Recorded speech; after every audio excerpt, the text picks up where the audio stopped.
Hello, কেমন আছেন আপনারা? আশা করছি ভালোই আছেন। কালকে কৌশিকী অমাবস্যায় আপনাদের মায়ের আরাধনায় কেমন কাটলো দিনটা? আমাদেরও কিন্তু খুব ভালো কেটেছে।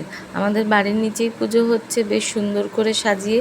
এছাড়াও অনেক জায়গায় জায়গায় পুজো হচ্ছে, যেন মনে হচ্ছে দুর্গাপুজো চলে এসছে। যাক, চালটা ধুতে ধুতে গল্প করি। তাদের ছোটোবেলাটাই তাদের চারিত্রিক গুণাগুণ সব কিছু খাওয়ার দাওয়ার সব কিছু দেওয়ার একটা সঠিক সময়। ওই সময়টা পেরিয়ে গেলে পরে যতই যা করা হয় সেটা আমার মনে হয় না গায়ে লাগে না কাজে লাগে। তাই জন্য ছোটো থেকে ইনুর পিছনে আমি সারাক্ষণ এই খাওয়া দাওয়া নিয়ে খুব ছুটি। কিন্তু আমার ইনুবাবু কালকে একটা ঘটনা ঘটিয়েছে। স্নান টান করে রেডি। বিরিয়ানি রেডি বলতে কালকেরই তো বাসি বিরিয়ানি চলবে তো। হ্যাঁ, মাম্মা তুমি আজকে পুজো দিয়ে দেবে? কেন, তুমি পুজো দাওনি? না, আমি পুজো দেবো না, তুমি পুজো দিয়ে তাহলে বিরিয়ানি খাবো। তুমি হে মা, স্নানটা করলে আজকে পুজো দেবে না? না, যা, ছি ছি ছি। আচ্ছা ঠিক আছে, আমি পুজো দিয়ে দেবো। ঠিক আছে, তুমি বিরিয়ানি খাবে। দেখুন বাসি বিরিয়ানি লাভার চলে এসছে। যদি একটু বিরিয়ানি না রাখি মুখটার অবস্থা দেখুন। যদি না রাখতাম কি করতি? আমি এক খাবো। একা একা খাবে? আচ্ছা। চাকু কেটে যা হাত, আর চাকু ধরবো না। হুম, আমি একদম কখনো চাকু ধরবো। Very good. থাকলেও ধরবে না, সিজার চাকু কিছু ধরতে নেই বাচ্চাকে। একদম হাত কেটে রক্তাক্ত হয়ে যাবে। হ্যাঁ, কালকে ডাইরেক্ট তার দায় কেটেছিল না। আমি কালকে অ্যাপেলটা কেটেছিলাম না চাকু দিয়ে। কালকে আমি সরি বলছি। সরি বলেছিলে? আর কাটবে না তো অ্যাপেল? একদম চেষ্টা করবে না। Very good, very good. এখন বিরিয়ানি খাওয়ার জন্য এখন সব ভেরি গুড হয়ে যাবে, আমি জানি। এই বিরিয়ানি আমার ছেলের জন্য আমার রাখতেই হয়, এটাই রেখেছিলাম, তাই ওকে একটু দিয়ে দিই।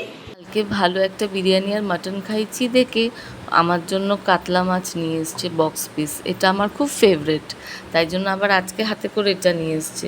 কিন্তু কালকে এত ভারী করে খাবার খেয়েছি, আজকে তাই একদম এটা যথাসম্ভব হালকা করে করার চেষ্টা করব। ওই জন্যই পোস্ত কাজু সবই নিয়েছি, কিন্তু একদম হালকা করে রান্নাটা করার চেষ্টা করব। হ্যাঁ, রান্না করতে করতে আমার তো দেরি হচ্ছিল, কিন্তু আমি জানতাম ইনু কিছু একটা এরকম ঘটনা ঘটাবে। ওই জন্য আমি আগে থেকেই বার করে সব গরম করে রেডি রেখেছিলাম। তবে একটু তাড়াতাড়ি স্নান করে ফেলেছে আজকে। ছুরি কাঁচি দিয়ে এখন খুব ধরা শিখেছে, এটা ওটা কাটা শিখেছে। ওটাই বলছে আমি করব না। যাক, মাছটা ভাজতে ভাজতে অলরেডি ইনু চলে এসছে।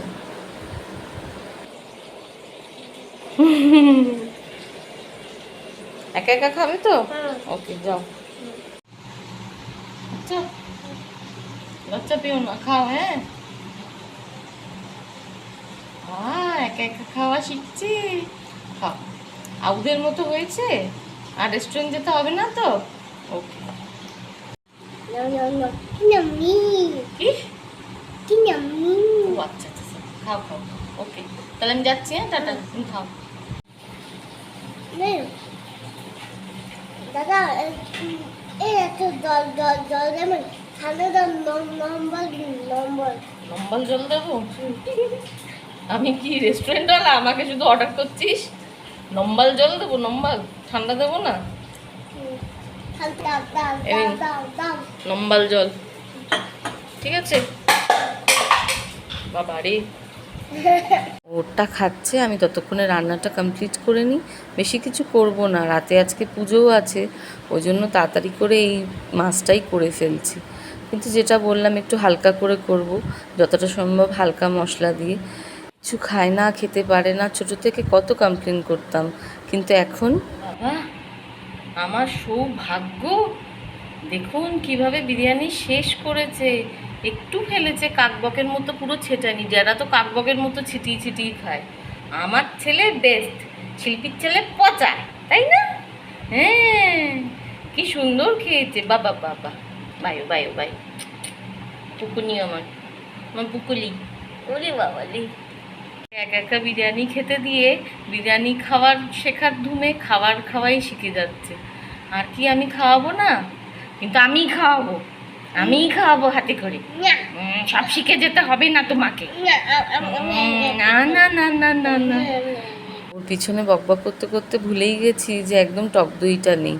যাকগে, একটুখানি টমেটোই কেটে দিয়ে দিয়েছি। আর এবারে ওই বাটা পোস্তগুলো সেগুলো দিয়ে ফিনিশ করে নিই রান্নাটা।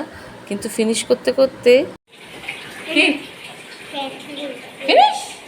ও লাভলি, এটা প্লেট কত সুন্দর করে দিয়েছি। তুই কি বাচ্চা না মেসোমশাই? কে? Thank you. হাত দিই না, হাত বস করে নাও। সবই ঠাকুরের ইচ্ছা। এই খাবার নিয়ে কত না ইনুর পিছনে চিল্লা চিল্লি মারামারি, বাপরে। আর এখন কি সুন্দর টুকি টুকি করে বড় হয়ে যাচ্ছে। সন্ধেবেলায় ছেলেকে হাতে নিয়ে মায়ের মণ্ডপে গেলাম, তখনও সব রেডি হচ্ছে আর কি। তারপর আমরা আমাদের পুজো যা যা ঠাকুরকে দেওয়ার সব কিছু গুছিয়ে দিয়ে, আর রাজেশও এসে গেছিলো। তো এখানে ও প্রণামী বক্সে এই যে ইনু প্রণামী দিচ্ছে শেষে। তো পুজো টুজো আমরা কমপ্লিট করে একটুকুনি এদিক ওদিক ঘুরে তারপর বাড়ি চলে এলাম। আর রাতে যাইনি, সন্ধ্যে থেকেও বেশ অনেকটা সময় মণ্ডপেই কেটে গেল। যাক, ব্লগটা কেমন লাগলো জানাবেন, আর লাইক কমেন্ট করবেন। টাটা।